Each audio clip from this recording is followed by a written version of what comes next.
बादशाह तुर्क अपने महल की मीनार पे खड़ा है, जहां वो अपने मंत्री आजम मियां से बात कर रहा है। सुना है कि हिंदुस्तान के बादशाह अकबर के मंत्री बीरबल हिंदुस्तान के सबसे बुद्धिमान लोगों में से एक माने जाते हैं। बिल्कुल ठीक कहा आपने हुजूर। बीरबल की बुद्धिमानी के किस्से पूरे हिंदुस्तान में मशहूर हैं। हम बीरबल का खुद से इम्तिहान लेना चाहते हैं, देखना चाहते हैं कि इतनी वाहवाही आखिर किस बात की है।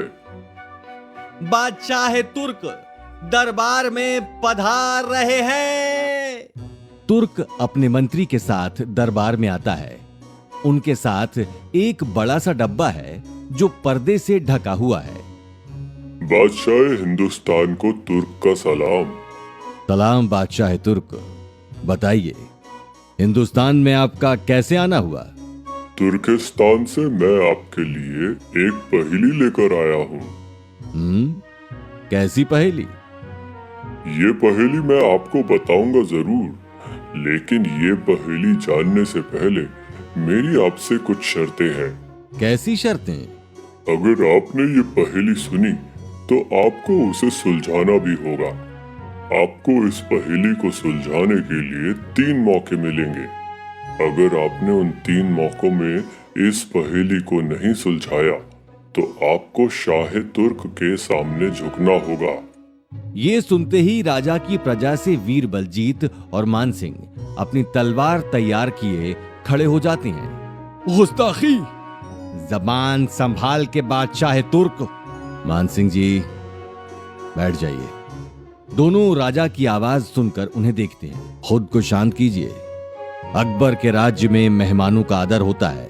तलवार नीचे रखिए और बैठ जाइए। मानसिंह बैठ जाता है। अब आप भी बैठ जाइए बलजीत जी। बलजीत सिंह भी बैठ जाता है। पहेली बताइए तुर्क जी। पर्दा हटाया जाए। पर्दा हटाया जाता है। पर्दे के पीछे एक बड़ा सा पिंजरा है जिसके अंदर एक बड़े से शेर का पुतला है। पहेली क्या है तुर्क जी? पहेली बड़ी ही आसान है। आपको केवल इस शेर को पिंजरे से बाहर निकालना होगा, लेकिन आप उसे बाहर निकालने के लिए पिंजरे को हाथ नहीं लगा सकते। अकबर कुछ देर सोचता है। बीरबल, क्या तुम्हारी कोई राय है? शेर को पिंजरे से निकालने का कोई ना कोई हल जरूर लेकर आऊंगा। आपकी बुद्धिमानी के ही तो चर्चे हमने सुने हैं बीरबल जी। उसी को देखने के लिए तो हम तुर्क से यहाँ आए हैं। अकबर, बीरबल, बलजीत और मानसिंह महल के बाहर टहल रहे हैं। बीरबल, क्या तुम्हारे पास शेर को बिना पिंजरा हाथ लगाए बाहर निकालने की कोई तरकीब है? हुजूर, ऐसा क्यों होता है कि आप हर बार किसी भी गुत्थी को सुलझाने का अवसर केवल बीरबल को ही देते हैं? अगर आपको ऐसा महसूस होता है मानसिंह जी, तो मैं इस बार आपको और बलजीत जी को इस पहेली को सुलझाने का मौका देना चाहूंगा। 3 मौकों में से पहले 2 मौके आपके और बलजीत जी के होंगे। अगर आप दोनों नाकाम रहे तो आखिरी मौका बीरबल को मिलेगा। ध्यान रहे मानसिंह जी, हमारे मान की बात है। जी हुजूर। शाह तुर्क, आजम मियां, अकबर, बीरबल और पूरी प्रजा दरबार में मौजूद है। सामने शेर का पिंजरा मौजूद है। तो ठीक है शहंशाह, आपका पहला मौका अब शुरू होता है। आप किसे भेजना चाहेंगे?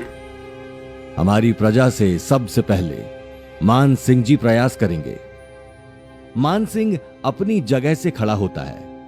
हुजूर, मुझे इस काम के लिए एक बड़ा सा रस्सा चाहिए होगा और एक उतलोक भी। अकबर हां में सिर हिलाता है।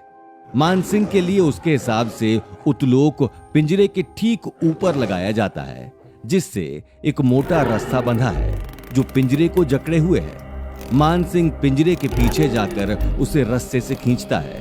पिंजरा उठने लगता है। जैसे ही पिंजरा छत से टकराता है, मानसिंह रस्सा छोड़ देता है और पिंजरा धड़ाम से नीचे गिर जाता है। पिंजरे के इतने ऊपर से गिरने के बाद भी पिंजरे को खरोंच तक नहीं आती।